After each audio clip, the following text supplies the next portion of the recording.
எப்பொருள் யார் யார்வாய் கேட்பினும் அப்பொருள் மெய்ப்பொருள் காண்பது அறிவு.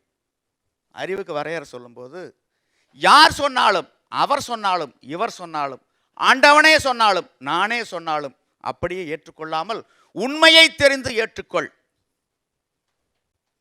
அதனாலதான் பிச்சைக்காரனை படைக்கூடிய படைப்பு தப்புங்கிறார். இறந்தும் உயிர் வாழ்தல் வேண்டின் பறந்து கெடுக உலகேற்றியான்கிறார். ஒருவனை பிச்சைக்காரனாக படைத்திருப்பானையே, என் படைத்தவன் இவனை போல் பிச்சை எடுத்து அழிவானாங்கன்னு சபிக்கிறார். அதே நேரத்தில் இறக்கிற வேணுங்கிறார். இறப்பாரிலாயின் ஈர்ங்கன் மாஞாலம் மரப்பாவை சென்று ஈர்த்தற்று. பிச்சை எடுக்கிறதுக்கு ஆள் இல்லாம வள்ளலுக்கு மரியாதை அது. ஆக பிச்சைக்காரன் இருக்கணுங்கிறார். அதனால நம்ம ஆய்ந்து எடுத்துக்கிறது இல்லை.